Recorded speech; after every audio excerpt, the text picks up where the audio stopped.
just in sitting down and sharing ideas, but from seeing shit happen and saying, yeah, okay, we're going to do that, we're going to do that again.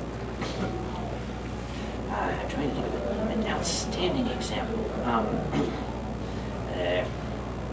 I'm sure one will come to me. You see, it's difficult because a lot of these things I have suppressed. My subconscious has buried them away. It's a defense mechanism, to keep me from losing my sanity.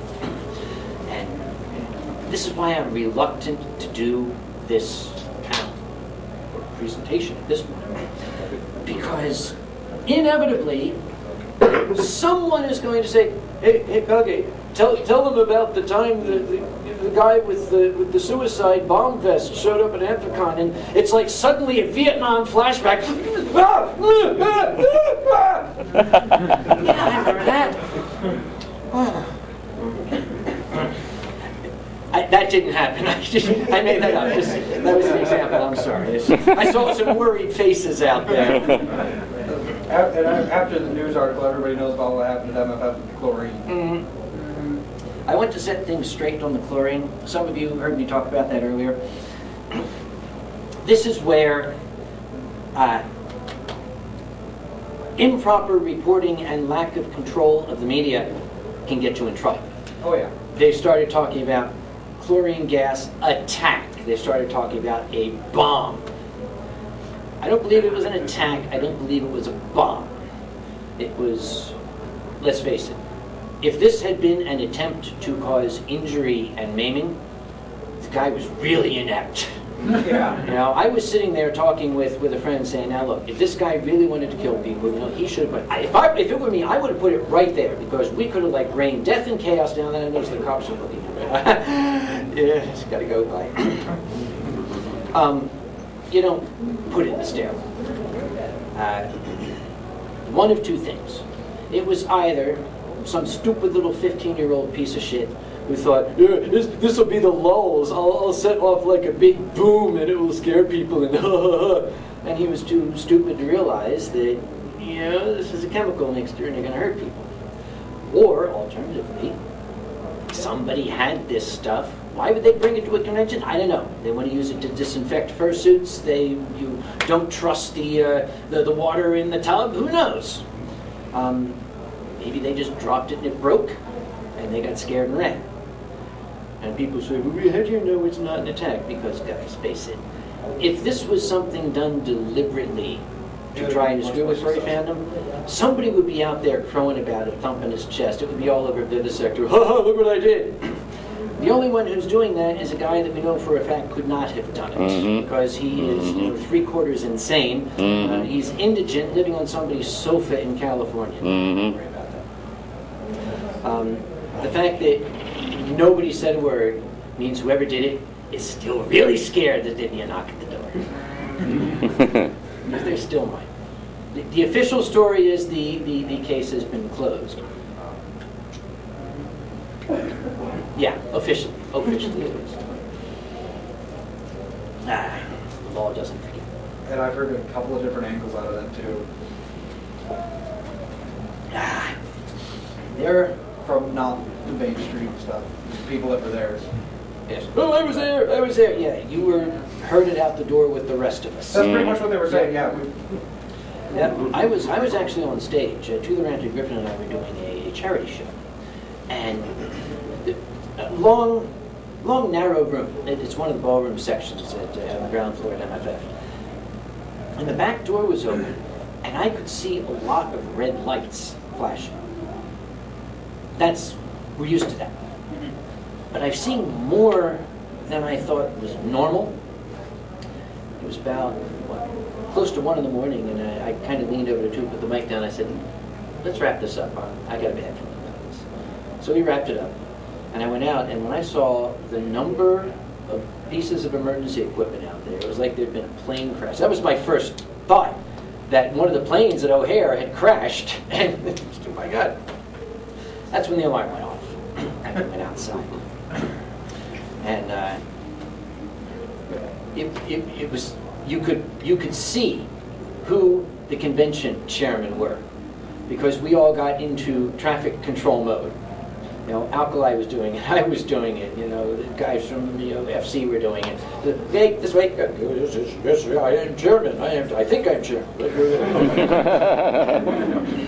I'm chairman enough for this. Yep.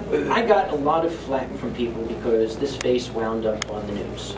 And I was on the news, and Uncle Kage likes to be on the news. No, Uncle Kage hates being on the news. Uncle Kage is terrified to be on the news because my employer watches the news. Yep.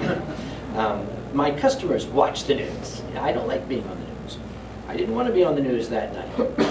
But a news crew had cornered a staff member of the convention and was firing questions at him, and he was starting to answer them. That's bad. That's bad, trust me. If you got into the talk I do presenting for event in the media, so that's why I stepped in, and I gave them stupid answers. Yeah, they were stupid answers, but they weren't answers. There's a reason they're stupid answers. Yes, I was deliberately being stupid. I'm good at that. I'm very good. You might even say I'm a natural. Just picture you looking into the camera and being like, yes, my favorite color is green. Mm-hmm. It also didn't help that I was drunk out of my mind. How I stayed upright is beyond me. I'm doing a charity show, of course. I'm trying to think. Eurofurence has had its share of interesting things happen. They handle it well, and that is true. I have always told, especially novice convention chairs, the measure of a convention is not what goes wrong, but how you react to it. That is how you will be judged. Eurofurence has a really, really good security department. Come on in. There's room over here, guys. There's some room standing room back I'm just here. leaning on this chair. You can sit here, really. You can sit if you want. Guess what? You sit there. If There you go, there. I could probably pull up. You all got your smarty phones here and everything. Everybody pulls up their smarty phone here. If you look up Eurofurence Security and Dari, D-A-H-R-Y, you will see a human mountain. Dari is probably 6'4". That's just his biceps. There is not an ounce of fat on the man. He is a colossus. He looks like a linebacker. And he is buzz-cutted his hair, but he has cut a tiger stripe pattern into it. And I asked someone, what does Dari do for a living? Because I kind of imagine he was like, a ballroom dance instructor or something. And the person I asked looked up and said, oh, Dari, yes, he's a Panzergrenadier. That's a tank driver in the German army. The word Panzergrenadier just sounds cool. Well, it sounds like World War II. It's actually, the scary part is they still use German military officers in the airports for security. The uniforms ain't changed. It's the same uniform. So it's kind of, I'm going to be good. I'm going to be good when this guy comes by. Like, oh God, I got to forget, there was a dog handler. He's got a big German shepherd. So it's like,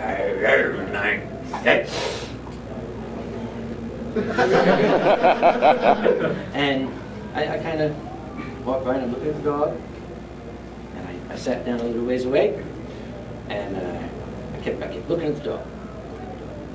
Finally. And the guy noticed I was looking at the dog, and came over to me. He's got this submachine gun across his chest, and the dog in his hand. He comes over and says, Wow. "So you're looking at my dog?" I said, "Yeah, this one, yeah, it's real nice." He said, "You like the dogs?" I said, "Well, yes, I do. Yes, yeah, I think dogs are cool." He said, "You would like to pet him?"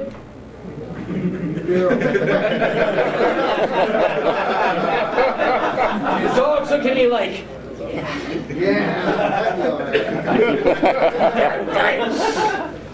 I said, well, is,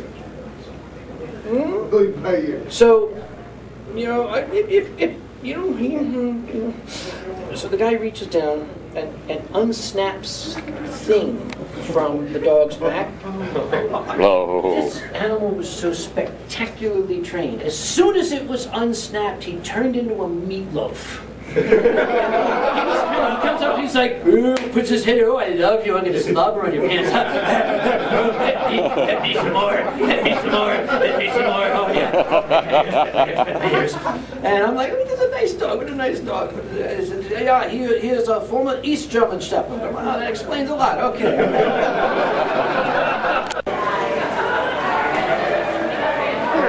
Afternoon at NCFC.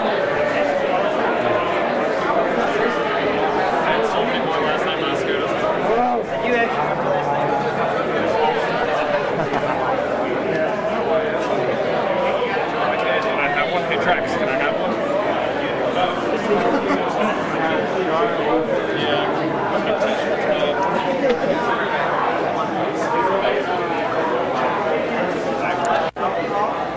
And the final moments of MCFC 2016. At least right now, if you go to the side, he's going to no. We tried to stretch it out as long as we could to avoid this moment, but he kept telling me we were over time and we had to start. I just wanted to keep going till Monday. Yeah, I know. Thankfully, the party still goes on even after this, though. First of all, thank you all for coming. I hope you've had a wonderful time here at Motor City Furry Con.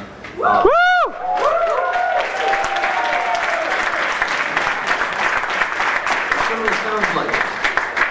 I'd like to thank our guests of honor, Mike and Barb from Lemongrad. Are they still here?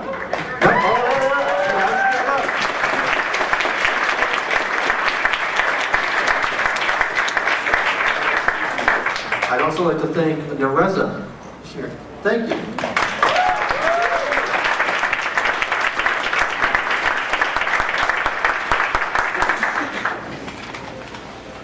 Yeah, you guys did a whole bunch of awesome stuff for us, and we appreciate that so much.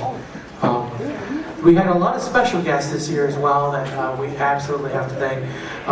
Pepper Coyote, who unfortunately is already zooming in the air back to work. So thank you so much to him. Fox and Moore, right there. Fox, you're there. You're there.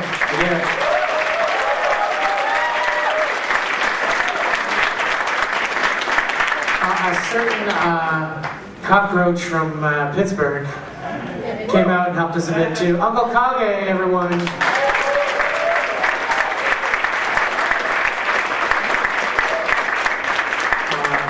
Alkali, the ferret from Who's Line and whatnot, he also had to head back because work said, we need you now. So he sends his regards. Thanks to Alkali.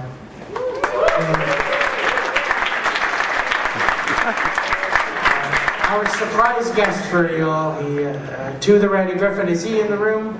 He might still be up in his room recovering. He's drunk. We took him out of action with the charity auction, apparently. So, I don't know what you guys did, but you managed to get two Griffin drunk enough not to be able to show up some impressive feat. Congratulations.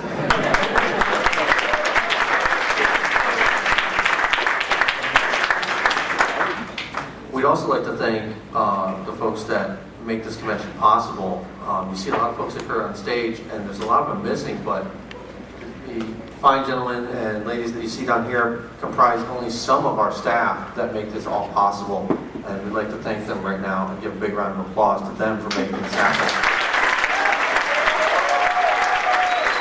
There's a whole bunch of staff still working hard behind the scenes to try to wrap it up, and a whole bunch of staff that are hiding in the crowd because they didn't want to fill up on stage. So that's for you too, even though you're not up here.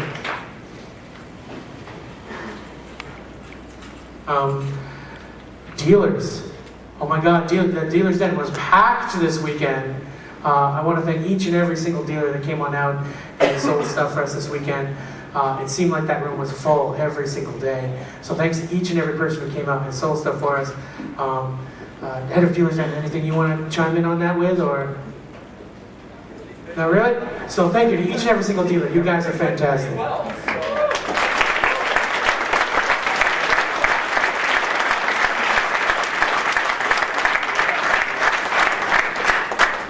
We'd also like to thank our hotel this year. They've really outdone themselves almost every year, and this year was no exception with how much they put forth to us. The bar and restaurant staff, how many of you enjoyed the bar? I don't think any of them enjoyed booze at all this weekend. I don't think so. Did anyone enjoy the breakfast buffet that they served? That's something that they exclusively do for us, so that's amazing that they do that. And they also do the pizzas. The pizzas is not something we often see on their menu. It's specifically something they put up just for us when we come to town. So thank you to the hotel. They've done an amazing job. They've outdone themselves again this year. Thank you, Sharon. Do you have a representative from the hotel in the room by chance? Anyone from the hotel? Did they make it into the room? No? Well, we'll have to go find them afterward. Go find them and thank them.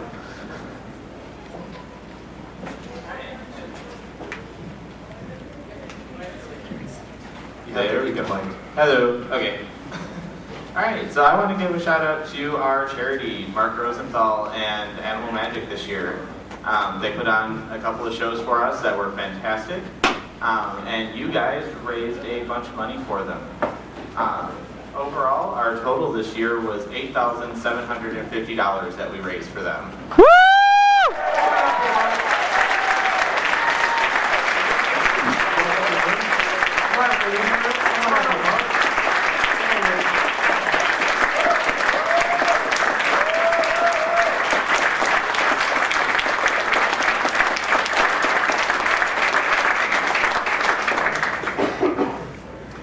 Hey, first off, I want to thank everybody. The support has been wonderful. I didn't know what to expect at my shows because I know there was other things going on. I thought maybe I'd get 5, 10, 20 people. Yesterday, it was standing room only in here. Today, it started out slow because it was early, and by the end, there were a ton of people. I'm hoping you guys enjoy what I do. I try to educate people as to why you don't want these kind of animals that we rescue, but I give you a chance to see them up close. So, thank you again. This money's going to go towards us getting a new sloth sanctuary. I don't know if you heard that we have our first ever baby sloth, born June 19th, little dude Flash. He's doing great. Yes, it's after Zootopia. If any of you go on my Facebook page or my website, you can see videos and pictures of Flash. I update it all the time. 2 weeks ago, he took his first ever grape. So I put a video on there. It's really cute with his little claws holding the grape. So thank you so much. If you ever want me back, I would come back in a heartbeat. This was wonderful for me. Great experience. Thank you, guys.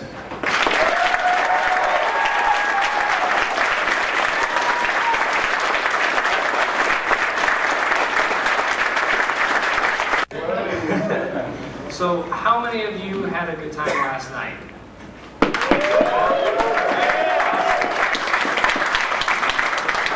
So, this was made possible by a lot of local breweries. All of them are about a 35 to 40-minute drive from here.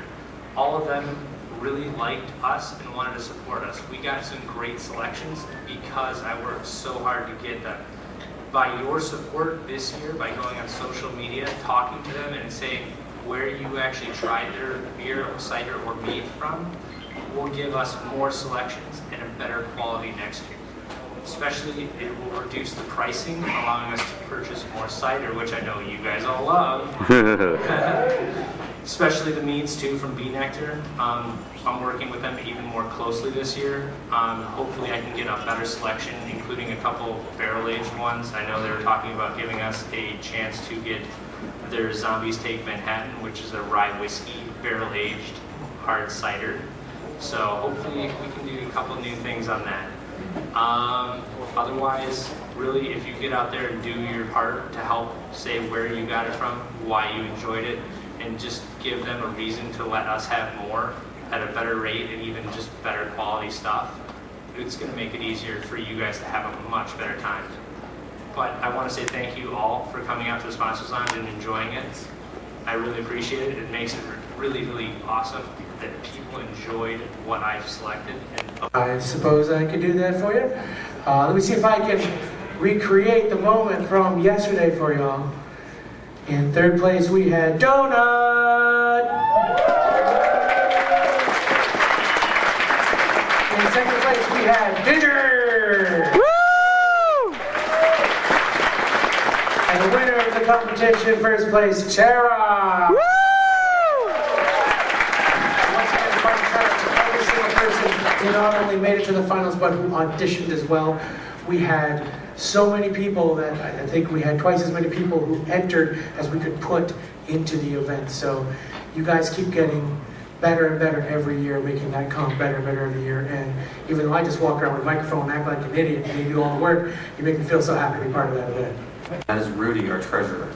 So without further ado, Rudy, give us numbers. Over 9,000. Okay, so this year we had a total attendance of 1,246 people. That's 20% growth over last year.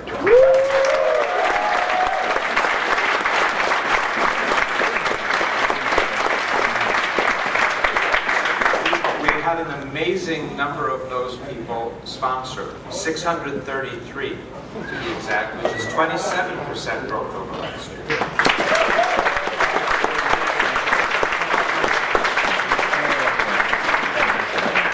It's the beer. I don't.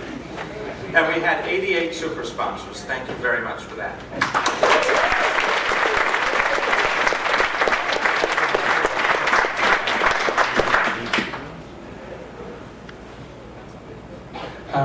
One other number we have to probably throw out there, we had 251 fursuiters in the parade this year.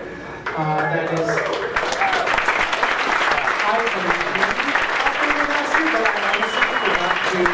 check versus last year's numbers. Also, on that note, with the door sign and myself, we have a box of your stuff in the front of the lobby in the boardroom. If you are missing things, please come to us. We don't want to take them home. We want you to take them home. So just drop by, describe what item you are missing. We will reunite you with it if you don't have it here.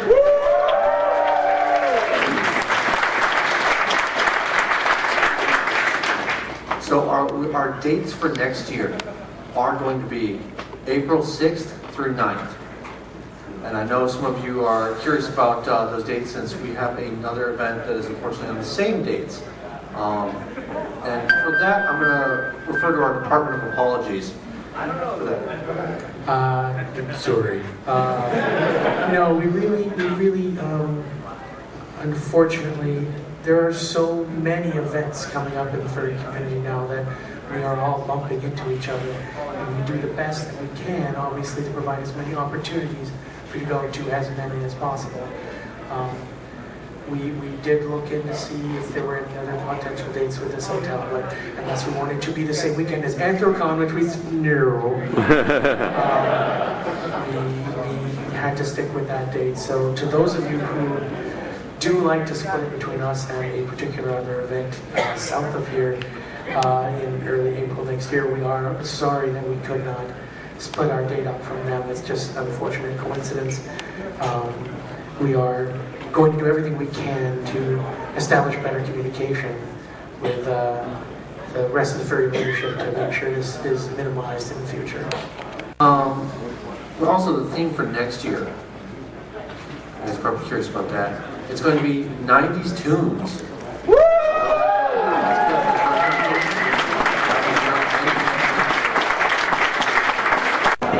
And so it's the end of Motor City FurCon 2016. We have a punk cat right there. Yes. Yeah, we got a Twidget. Hope you guys had a great con, and I'll see you guys. I'll see you at the next one. Bye bye.